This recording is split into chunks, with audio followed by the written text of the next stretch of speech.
यहाँ पे भी सिमिलरली आप जो है वो कंटूर करेंगे अगर ज़रूरत होगी। मैंने वो बता दिया था कि किस तरह से कौन से फेस पे करना है। अगर ज़रूरत है तो फोरहेड है, फोरहेड पर भी इसी तरह से करना है, मतलब फोरहेड किसी का बाहर निकला हुआ होता है ना, तो इसी तरह से आपने कंटूर करना है। तो ये कुछ बेसिक टिप्स हैं जिससे कंटूर बहुत अच्छा होता है। बहुत ज़्यादा पूछे जाने वाला सवाल, राउंड पे फेस पे हम किस तरह से कंटूरिंग करें। तो राउंड फेस पे इस तरह से कंटूरिंग करना है, ठीक है। फोरहेड से लेके बिल्कुल नीचे आने तक जो है ना आपने इस तरह से फोरहेड पर भी और ये चीक बोन्स पर और जहाँ तक आपने कंटूर करना है, सही है। इससे क्या होगा, उनका फेस बिल्कुल चिजल्ड दिखेगा, स्लिम दिखेगा। और मैंने आपको बता दी किस तरह से लाइनें बनानी है, समझा दिया कहाँ पे ब्रश रखना है, किस रखना है। बिल्कुल ऐसे इस तरह से समझ लें कि आपने एक 3 बनाना है उनके फेस पे, फोरहेड से लेकर जॉ लाइन के एंड तक जो है ना आपने एक 3 क्रिएट करना है, सही है। और ब्लेंडिंग किस तरह से करनी है, बैकवर्ड, ठीक है, बैकवर्ड आपने ब्लेंडिंग करनी है।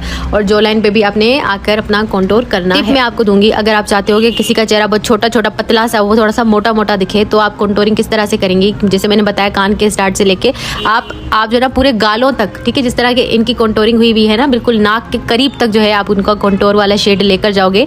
इससे पता है क्या होगा कि उनका फेस काफ़ी भरा भरा लगेगा। अगर आप बिल्कुल गालों तक करते हो ना कंटूर, तो फेस बहुत भरा भरा लगता है। आपने ना गालों के पास तक जो है वो लाना, एक लाइन क्रिएट करनी है नीचे से गालों के, तो क्या होगा, आपका फेस काफ़ी भरा भरा लगेगा। वो मैं आपको मजीद नेक्स्ट वीडियो में इस पर बताऊंगी, काम करके भी दिखाऊंगी ताकि आपको समझ में आ जाए। और नोज़ कंटूरिंग का जो पूछते हैं ना, नोज़ कंटूरिंग हम नेक्स्ट वीडियो में बिल्कुल डिटेल के साथ देखेंगे, सही है। तो आपने क्या करना, मिसाल के तौर पर ये हमने कलर लगा दिया, ये ऊपर क्या है, इसके हाईलाइटर है, हाईलाइटनिंग है, वाइट वाइट जो है ना ये हाईलाइटनिंग है। हाईलाइटनिंग क्या है ये भी मैं बताऊँगी, सही है।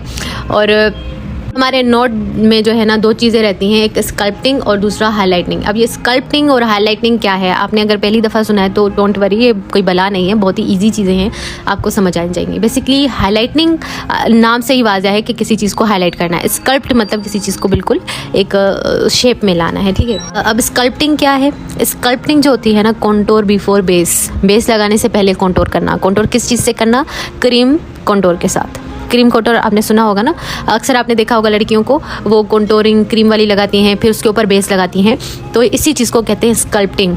ये तब बहुत ज़्यादा ज़रूरी होती है जब किसी का फेस बहुत ज़्यादा चबी हो, बहुत ज़्यादा, या आपको कंटूरिंग बहुत नेचुरल दिखानी हो, तभी आप जो है उसके ऊपर क्रीम कंटूर यूज़ करेंगे। और हाईलाइटिंग क्या है, अप्लाइंग कंसीलर आफ्टर मेकअप। कौन सा कंसीलर, कंसीलर आपके फेस से लाइट, आपके फेस से फेयर कंसीलर, ठीक है, उसको कहते हैं हाईलाइटनिंग। आपने देखा जैसे कंटूरिंग के वक्त ऊपर सफ़ेद सफ़ेद सा कुछ लगा हुआ था, इसको कहते हैं हाईलाइटनिंग। उसके नीचे जो इसको कहते हैं स्कल्पटिंग, ठीक है। बिफोर मेकअप मतलब बिफोर बेस जो हम कंटूर करते हैं उसको कहते हैं हम स्कल्पटिंग।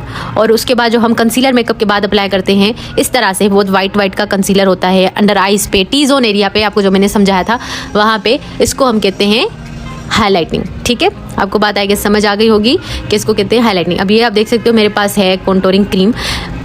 सपोज करें अगर आप अपने मॉइस्चराइज़र, कलर करेक्टर करने के बाद, सब करने के बाद डायरेक्ट कंटूरिंग कर रहे हैं फेस की और उसके बाद फाउंडेशन लगा रहे हैं, तो उसको स्कल्पटिंग करते हैं। अगर आपका फेस बहुत ज़्यादा चबी है और आप समझते हो कि आपसे बेस ज़्यादा हैंडल नहीं होगा, बाद में कंटूरिंग हैंडल नहीं होगा बेस के ऊपर, तो फिर आप जो है कंटूरिंग पहले कर लो। और ये काफ़ी नेचुरल भी फेस पे दिखता है और ऐसा लगता है आपका फेस काफ़ी स्लिम हो गया है, ठीक है। लेकिन ये ज़रूरी नहीं है कि आप इस तरह से करो, बहुत सारे लोग क्रीम कंटूर बेस लगाने के बाद भी कर लेते हैं। तो ये बिल्कुल डिपेंड करता है आप पर कि आप कौन सा प्रोसीजर यूज़ कर रहे हो। मैं ये सजेस्ट करूँगी कि अगर आपका फेस बहुत ज़्यादा मोटा है, बहुत कहीं पे गोश्त ज़्यादा है, तो फिर आप कंटूरिंग जो है वो पहले करें मेकअप से, यानी बेस से पहले कंटूरिंग करें, फिर बेस लगाएं, फिर उसके ऊपर पाउडर कंटूर लगा लें। ये होता है, पहले आपने क्या करना होता है, एक क्रीम कंटूर लगाया, फिर बेस लगाया, फिर उसके ऊपर पाउडर कंटूर लगाएंगे। बहुत ज़्यादा डबल मेहनत हो जाती है। लेकिन आप हाईलाइटनिंग क्यों करते हैं, हाईलाइटनिंग आपके जो अंडर आइज होते हैं या आपके जो हाई पॉइंट्स होते हैं फेस को, उनको पॉपअप करने के लिए, प्रोमिनेंट करने के लिए यूज़ किया जाता है, ठीक है। अब आप देख सकते हो कि आपको सबसे ज़्यादा क्या नज़र आ रहा है, वाइट वाला ज़्यादा नज़र आ रहा है ना, क्योंकि ये हाईलाइटिंग है, ये आपको नज़र आएगा। आप जब भी मेकअप में कंसीलर वाइट कलर का लगाते हो ना, वाइट मैं इसलिए बार बार कह रही हूँ, वाइट नहीं होता, बेसिकली आपके स्किन टोन से थोड़ा सा फेयर होता है, तो आप जब भी लगाते हो तो आपके अंडर आइज, आपका जो टी जोन वाला एरिया होता है ना, काफ़ी पॉपअप लगता है। बहुत सारे लोग क्या करते हैं, स्किन टोन का फाउंडेशन लगाने के बाद फेयर कलर का कंसीलर लगा लेते हैं टी जोन वाले एरिया पे, अंडर आइज पे, ताकि बैलेंस लगे सारा फेस। तो इस तरह से आप कर सकते हो। मैंने आपको समझाया था कि कंसीलर 2 तरह से यूज़ किया जाता है। एक कंसीलर यूज़ किया जाता है बेस लगाने से पहले अपने फ्लॉज को छुपाने के लिए, एक यूज़ किया जाता है बेस लगाने के बाद आपके जो है ना पॉइंट्स को, सारे फेस को हाईलाइट करने के लिए। कंटूरिंग के लिए इस तरह का ब्रश यूज़ किया जाएगा या फिर इस तरह का फ्लैट ब्रश यूज़ किया जाएगा, ठीक है। या फिर अगर आपके पास कोई इस तरह का ब्रश है तो भी आप यूज़ कर सकते हो, ठीक है।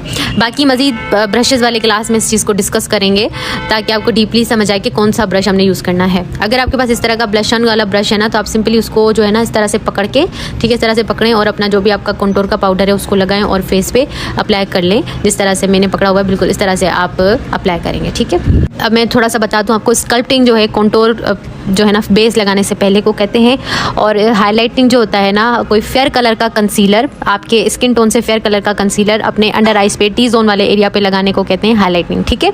बेस के बाद या कंटूर करते वक्त अक्सर आपने देखा होगा वाइट कलर का या मतलब फेयर कलर का कंसीलर लगाते हैं अंडर आइज पे, फिर कंटूर करते हैं, तो इस तरह से। तो बेसिकली हाईलाइटिंग का मतलब होता है आपके जो अंडर आइज को पॉप अप करना, ज़्यादा मजीद इनहेंस दिखाना, सही है।